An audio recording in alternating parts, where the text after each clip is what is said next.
अस्सलाम वालेकुम।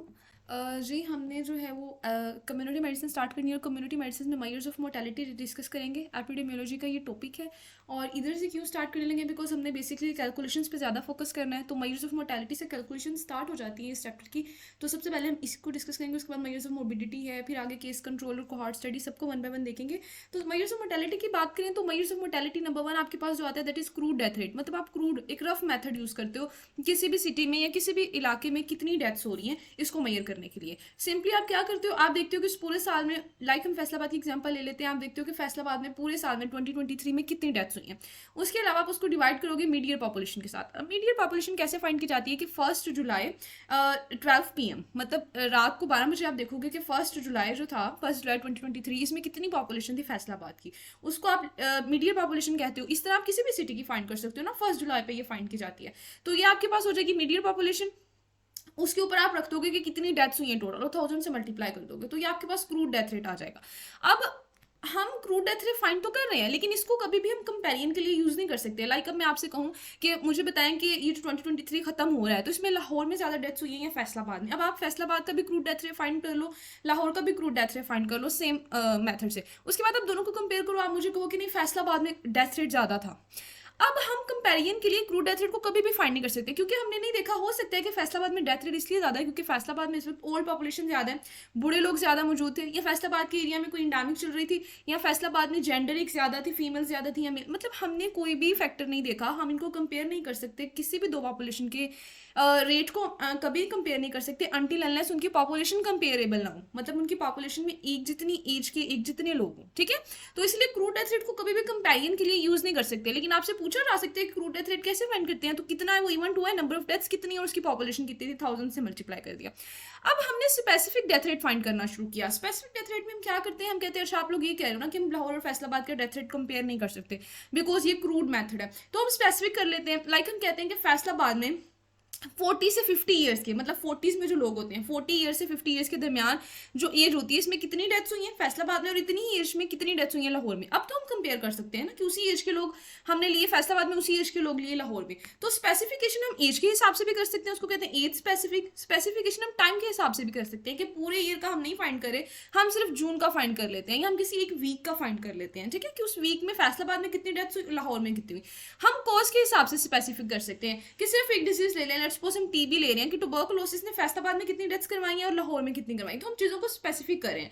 तो स्पेसिफिक में आप कॉज के हिसाब से स्पेसिफिक कर सकते हो, टाइम के हिसाब से, एज के हिसाब से, सेक्स यानी फीमेल्स या मेल, जिसमें usually most common maternal mortality ratio आ जाती है कि हम सिर्फ फीमेल्स आती है ना मैटरनल मोर्टेलिटी में, तो हम सिर्फ उनको कंपेयर कर लेते हैं कि मैटरनल मोर्टेलिटी डेथ्स फैसलाबाद में कितनी हुई है लाहौर में। ठीक है, तो आप स्पेसिफिक करो।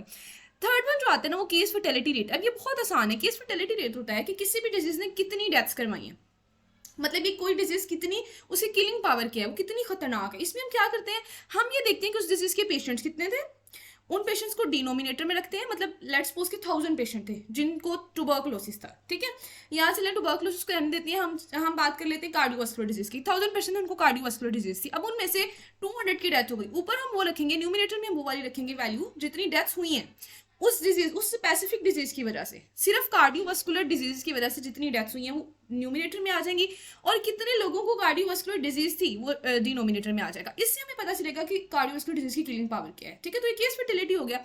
अब इसी का जो ऑपोजिट होता है ना वो होता है सर्वाइवल। सर्वाइवल में हम क्या करते हैं कि कितने लोगों को वो डिजीज थी, लाइक हम कह रहे थे कि 1000 लोगों को कार्डियोवास्कुलर डिजीज थी, वो हमने यहाँ पर लिखी। उनमें से कितने लोग हैं जो सर्वाइव कर गए आफ्टर 5 ईयर्स भी, मतलब हमारे पास 1000 पीपल थे जिनमें कार्डियोवास्कुलर डिजीज थी। 5 ईयर्स के बाद हमने डाटा दोबारा देखा तो उन 1000 में से जो है, जैसे हमने यहाँ पर बात की कि 1000 में से 200 की डेथ्स हो गई थी, लेकिन जो रिमेनिंग 800 थे ना वो सर्वाइव कर रहे थे, तो वो जो 800 है वो यहाँ आ जाएंगे। तो सर्वाइवल रेट होगा 800/1000 इंटू 100 और केस फर्टिलिटी होगा 200/1000 इंटू 100। मतलब ये बिल्कुल ऑपोजिट चीजें हैं। केस फर्टिलिटी है किलिंग पावर, कितना वो लोगों को मार रही है डिजीज, और सर्वाइवल है कि उसमें हमारी थेरेपी का क्या रोल है। ये मतलब प्रोग्नोसिस फाइंड करने के लिए कि हमारी थेरेपीज कितनी अच्छी हैं, हम कार्डियोवास्कुलर डिजीज के जो लोग हैं उनको कितना अच्छे से मैनेज कर पा रहे हैं, कितना अच्छे से ट्रीट कर पा रहे हैं, कितना अच्छे से उनको हम उनका फॉलोअप कर रहे हैं ताकि उनका सर्वाइवल रेट बढ़ रहा है। ठीक है, तो सर्वाइवल रेट हमें हमारी थेरेपी की बताएगा कि हमारी थेरेपी कितनी अच्छी है, हमारा प्रोग्नोसिस कितना अच्छा है, और केस फर्टिलिटी रेट हमें बताएगा कि उस डिजीज की किलिंग पावर क्या है। उसके बाद proportional mortality rate. Proportional mortality rate ये आ जाता है कि हम प्रोपोर्शन फाइंड करें उस डिजीज की। लाइक प्रोपोर्शन ये होता है, प्रोपोर्शन में आप टूल्स ऑफ मेजरमेंट में भी पढ़ा होगा आपने। प्रोपोर्शन ये होता है कि एक पूरी कोई चीज़ है, उसका आप इतना पार्ट, या कितना भी आप पार्ट ले रहे हो, उस पूरी चीज में से एक पार्ट ले रहे हो, अब आप ये फाइंड करो कि जो पार्ट आपने लिया है स्पेसिफिकली, इसका इस पूरे में से कितना पार्ट बन रहा है, कितना परसेंट बन रहा है। लाइक हमने 20% लिया है, या अगर हम इसको थोड़ा बड़ा कर लेंगे तो लेट्स सपोज ये बन गया 50% या 70%। तो प्रोपोर्शन ये होता है कि उसकी ना मैग्नीट्यूड के हिसाब से हम उसका रिलेशन फाइंड करते हैं। तो प्रोपोर्शनल मोर्टेलिटी रेट ये होता है कि किसी भी स्पेसिफिक डिजीज ने कितनी डेथ्स कराई और उसको डिवाइड करिए कि टोटल डेथ्स हुई कितनी थी। ठीक है, अब आपने ना इन सब में जितनी भी मेजर्स ऑफ मोर्टेलिटी, इन सब में न्यूमिनेटर और डिनोमिनेटर बहुत अच्छे से याद करने हैं। मैं आपको रिवाइज भी कराऊंगी एंड पे। तो अच्छा, प्रोपोर्शनल में आप क्या कर रहे हो, आप ये देख रहे हो कि किसी डिजीज ने स्पेसिफिकली कितनी डेथ्स करवाई और टोटली कितनी डेथ्स हुई थी। ये हो गया प्रोपोर्शनल मोर्टेलिटी रेट।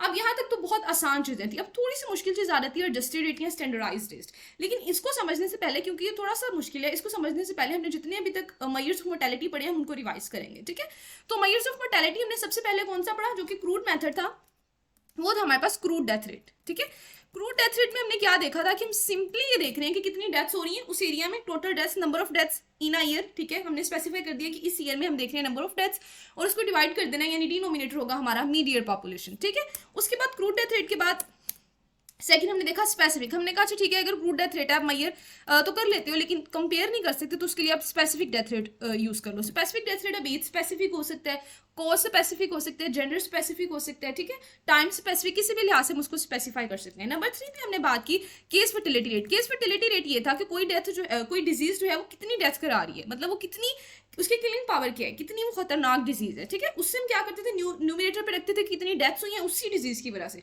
और डिनोमिनेटर होता था कि उस डिजीज के पेशेंट्स कितने थे। ठीक है, उसके बाद जो नंबर 4 था वो सर्वाइवल था। सर्वाइवल में हम देखते थे कि कितने लोग हैं जो आफ्टर 5 ईयर्स भी सर्वाइव कर रहे हैं, मतलब उनको वो डिजीज थी, वो डायग्नोस्ड हुए थे, लेकिन आफ्टर 5 ईयर्स भी वो सर्वाइव कर रहे हैं, और उसको डिवाइड कर देते हैं, डिनोमिनेटर होता है कि कितने लोग डायग्नोस्ड हुए थे उस डिजीज के साथ। ठीक है, तो हम कैंसर के लिए भी यूज कर सकते हैं। हम देखेंगे कैंसर में कितने लोग हैं जिनको हमने डायग्नोस किया था कि इनको कैंसर है, लेकिन आफ्टर 5 ईयर्स अभी तक वो सर्वाइव कर रहे हैं, तो ये कैंसर का सर्वाइवल रेट है। बिल्कुल वैसे कैंसर का केस फर्टिलिटी रेट आ जाएगा, कितने लोग हैं जिनको कैंसर डायग्नोस हुआ था 2023 में, और उसके बाद हम देख रहे हैं कि इतने लोगों की डेथ हो गई। ठीक है, तो इस तरह से ये बिल्कुल ऑपोजिट है एक दूसरे के। उसके बाद हमने देखा था प्रोपोर्शनल मोर्टेलिटी रेट में ये था कि किसी भी एक डिजीज ने, लाइक पूरे ईयर में इस वक्त हम लेट्स सपोज के फैसलाबाद में 1000 डेथ्स हुई है ना पूरे 2023 में, इनमें से जो 30 डेथ्स थी ना वो टिपिकली हुई थी लंग्स डिजीज की वजह से। तो हमने proportional mortality rate lungs disease का फाइंड करना है कि 30/1000, टोटल डेथ 1000 हुई थी, डिनोमिनेटर होगा टोटल डेथ्स कितनी हुई है, और न्यूमिनेटर क्या होगा, किसी एक डिजीज की वजह से कितनी डेथ्स हुई है। ठीक है, चलें, ये सारा हमने रिवाइज कर लिया। अब हमने बात जो करनी है ना वो करनी है स्टैंडर्डाइज की। स्टैंडर्डाइज पहले मैं आपको समझाऊंगी, उसके बाद हम बुक से रीड करेंगे। अब स्टैंडर्डाइज ये होता है, इसको ना स्टैंडर्डाइज को तो स्पेसिफिकली यूज ही करते हैं दो पॉपुलेशन को कंपेयर करने के लिए, मतलब सिर्फ सिंगल पॉपुलेशन के लिए ये नहीं होता, ये तब हम यूज करते हैं, इसको तब अप्लाई करते हैं जब हमने किसी भी दो पॉपुलेशन को कंपेयर करना हो। तो हम एग्जाम्पल लेंगे कि हमारे पास एक ये पॉपुलेशन है, एक ये सिटी है, लेट्स सपोज कि ये लाहौर है, ठीक है, और एक सिटी ये लेट्स सपोज ये फैसलाबाद है। अब हमने फाइंड करना है कि दोनों में बल्कि कंपेयर करना है कि दोनों में कितनी डेथ्स हो रही हैं। ठीक है, हम देखना चाहेंगे कि किस सिटी में ज्यादा डेथ्स हो रही हैं। अब मसला ये आएगा कि सिंपली हम मैयर तो कर लेंगे कि इसमें कितनी डेथ है, चलिए हम स्पेसिफिक भी कर लिया। अब फाइंड कर लिया कि इसकी एज स्पेसिफिक डेथ इतनी हो रही थी, इसकी एज स्पेसिफिक डेथ इतनी हो रही थी, हमने उसको कंपेयर कर लिया। बट स्टिल हमने एज तो स्पेसिफाई कर ली, लेकिन हम रेस को स्पेसिफाई नहीं कर पाए, हम उसकी जेंडर को स्पेसिफाई नहीं कर पाए, और भी बहुत सारे फैक्टर थे। लाइक लेट्स सपोज ये कर लेते हैं, हम उनकी फाइनेंशियल कंडीशंस को स्पेसिफाई नहीं कर पाए। हो सकता है इस सिटी में जो है फाइनेंशियली ज्यादा लोग अच्छे हों, ज्यादा जल्दी इनका ट्रीटमेंट इनको मिल जाता हो, अच्छा ट्रीटमेंट मिल जाता हो, ये ज्यादा हेल्थ केयर फैसिलिटीज इनको अच्छी वाली अवेलेबल हो, इसलिए यहाँ पर डेथ्स कम है। यहाँ पर एज तो वही है, लेकिन हो सकता है उनकी फाइनेंशियल कंडीशन इतनी खराब हो कि उनके पास हेल्थ केयर फैसिलिटीज ना हो सकता है, ये रूरल एरियाज में हो या अर्बन एरियाज में हो। तो बहुत सारे और भी फैक्टर्स हैं। आप सिर्फ एज स्पेसिफाई करने से आप ये नहीं कह सकते कि हमने दोनों पॉपुलेशन को कंपेरेबल बना लिया। तो फिर वो पूछते हैं कि हमें हल बताओ कैसे, हमने कंपेयर तो करना है फैसलाबाद और लाहौर की डेथ रेट को, तो हम कैसे कंपेयर करें कि ये जो अंदर मसला आ रहा है ना कि ये खत्म हो जाए। हमारे पास एक बहुत आसान सोल्यूशन है इसका, जिसको हम एसएमआर कहते हैं, स्टैंडर्डाइज्ड मोर्टेलिटी रेट। हम क्या करते हैं, हम कहते हैं अच्छा कोई तीसरी पॉपुलेशन ले लो, पाकिस्तान में से ही कोई तीसरी पॉपुलेशन ले लो। लेट्स सपोज हमने ले लिया कराची। अब कराची जो है हमारे पास स्टैंडर्ड पॉपुलेशन है, हमारा टारगेट अभी भी लाहौर और फैसलाबाद ही, इन्हीं को कंपेयर करना है, इनकी मोर्टेलिटी को कंपेयर करना है। लेकिन कराची जो है ये हमने ले लिया एज अ स्टैंडर्ड पॉपुलेशन। अब हम क्या करेंगे, हम फैसलाबाद की ना age specific death rate find कर लेंगे कि 40 से 50 एज में इतनी डेथ्स हो रही है, पूरा हमारे पास वो टेबल आ जाएगा कि 10 से 20 ईयर्स में इतनी डेथ्स हो रही है, 30 से 40 ईयर्स के जो लोग हैं उनमें इतनी डेथ्स हुई है, वो पूरा एज स्पेसिफिक डेथ रेट हमने फैसलाबाद का फाइंड कर लिया। अब हम क्या करेंगे कि पॉपुलेशन देखेंगे कराची की, और ये जो एज स्पेसिफिक डेथ रेट है फैसलाबाद का, ये इस पर अप्लाई करते जाएंगे, और जो हमारे पास आंसर है वो उसको कहते हैं एक्सपेक्टेड डेथ।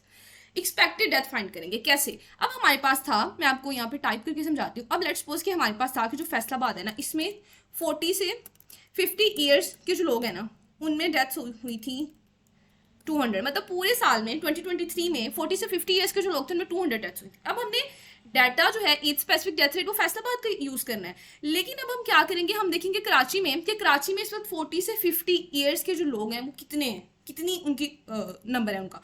लेट्स सपोज हमारे पास आ जाता है कि जी 400 है कराची में इस वक्त जो पॉपुलेशन है ना, वो आपके पास 400 है। अब आप क्या करोगे, अब आप 200 यानी जो डेथ्स हो रही हैं उसको डिवाइड कर दोगे 400 जो आपके पास पॉपुलेशन आ गई है, यानी आपने age specific death rate use उसी सिटी का किया जिसको आप कंपेयर करना चाह रहे हो, लेकिन पॉपुलेशन आपने कराची की ले ली। अब बिल्कुल वैसे ही आप लाहौर का age specific death rate find करोगे कि लाहौर में 40 से 50 ईयर्स में कितनी डेथ्स होती हैं, तो वो आपको बता देंगे कि लाहौर में 40 से 50 ईयर्स में ना डेथ्स हुई हैं लेट्स सपोज 150। आप इस 150 को पकड़ोगे और पॉपुलेशन अगेन आप कराची की 400 यूज करोगे। इससे क्या हुआ कि पॉपुलेशन तो आप सेम यूज कर रहे हो। अब आप कह रहे हो कि मैंने फैसलाबाद के लिए भी वही 400 लोग यूज किए हैं, वही 400 लोग मैंने लाहौर के लिए यूज किया, तो उनकी अब ना ये मसला है कि रेस नहीं देखी हमने, उनका फाइनेंशियल कंडीशन नहीं देखी हमने, उनकी जेंडर नहीं देखी, बिकॉज 400 पीपल तो सेम रहे, वही 400 पीपल हमने यहाँ अप्लाई किए, वही यहाँ अप्लाई किए।